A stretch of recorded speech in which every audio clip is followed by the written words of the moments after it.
So you take a skilled guy who's rushed on the edge, then bring the inside and play a guy who's in guard position.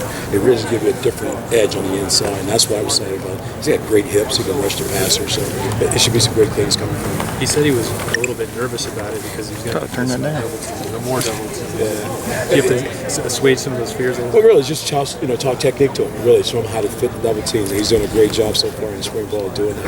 And as he do it, confidence comes that he can do it in the run game. So I've been really excited about all those guys. The Dolphins doing a really good job for us. Larry, is there such thing as a feeling out period? I guess there is, but for both parties. And have y'all gone through a feeling out period? You and the players. Feeling out, it's a trust factor. They've got to trust me. I tell them all the time. Once they drink the Kool-Aid, we're ready to go. Understand 4 to 6, A to B. That's the style we're going to play here. And once they understand my passion for that, and then winning them over in that sense, I told them my first year I got here that I was going to reach as far as I can to reach them. And to really develop a trust, and I've had.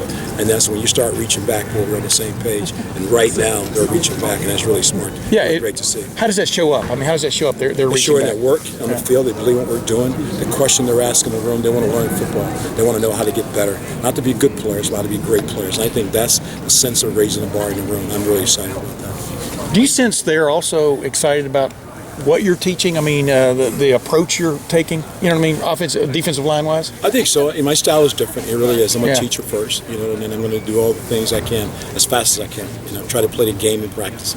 And that's a different style. And I'm telling you, guys are buying into it. Not one guy's questioning what we've done, and that's kind of neat. But also getting upfield and getting to the ball every time. I mean, that's part of the plan, too. I mean, that's a little bit different, I think, right? We want to be a factor in the pass game, no question about that. So we'll stop the run and run right through the run to the pass. So that's the style. Yeah. Is the difference? Already won. How does that affect the ability to practice? Is it maybe a little bit more competitive? It has been. What we hope to do going into the fall, that we're going to play 8 or 9 guys. And to do that, we've got to do it in practice. So I think there's not a first group, there's not a second group. There's a group of guys that trying to work together to be better. And I've sold them on the idea of that. There are going to be 8, 9 guys playing, and let's compete and see who's the guys starting the game. It's not the guy who started the game, it's the guys who finish the game that's going to make a difference. And I think they're bought into that. And that's what makes it right. Approaching the defense holistically. You don't want players to think of themselves as D linemen or corners or linebackers, but as silver bullets. Why is that a point of emphasis? Because I think the history and the tradition of Ohio State football, the defense has been about the Super Bowl. Great defense, and I think that's what we all feel we're going to get back to, and that's the way you start. So there's one focus, one fight, one team, and just one idea about being the best defense in the country. So it's easy to sell that when you know what you want to do. Larry, did you ever think in your lifetime that college football players would be given the right to form a union and I know that's different. argue? I mean, just what's your reaction to that? You're a veteran, a longtime coach. I think it's neat that the players feel that they're doing the right thing. Just to say what my thoughts are based on what we're doing, but I think it's going to change. It's going to change college football, and it's best for the players. And then why not take a look at it and listen to the voice of the players sometimes? That would be my thought on it. Yeah. Are you coaching differently at Ohio State in any way compared to how you've coached your whole life at Penn State? I have not. I have not changed my style of coaching. It's different, but I have not changed my style of coaching. I've changed my philosophy, what I believe in.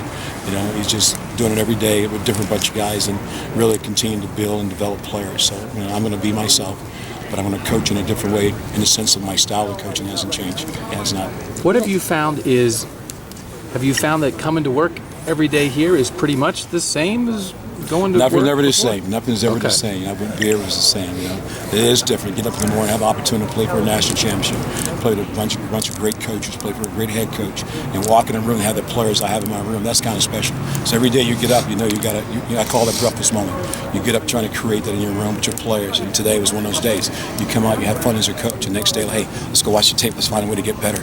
Those are the things I get excited about. That's why I stay in coaching so long. It's just a passion, what I believe in, and passion for the players, and that's special to me. How many times did you get lost going back home the first few times? Have you got a house yet? I haven't got lost. You got a thing called GPS. I'm good. I think you're lost. I have a house. We're building a home here, and so that's not completed yet. Probably about June we'll be done. But we're building a home here. This is home. The fact that Noah will not be able to play in the first 2 games of the year, has that had any effect on him mentally? Is it anything that you think is bothering him? Have you seen anything different in him in spring practice? He's working really hard. He's working really hard. I'm really pleased with his effort. on the field and off the field. He's doing great in the classroom, so I think he knows all about business. I think he wants to be a great player, and great players work hard and work through adversity, and that's what he's doing. And I think it's been really good to see that. There, you guys are halfway through, roughly, spring. What is your sort of your working eight right now? Do you have a working eight right now? Not really. I can't tell you because we're working a lot of combination to find out what is going to be the right eight.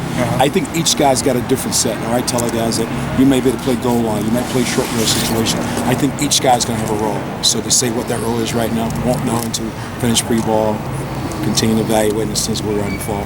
Who has made strides, though, maybe in the last 3 weeks that kind of has caught your eye? Like, come on. I think the young players, I'm really impressed with some of the young guys. Donovan Munger is one of the guys that stepped out. You know, Mike Hill's done a really good job.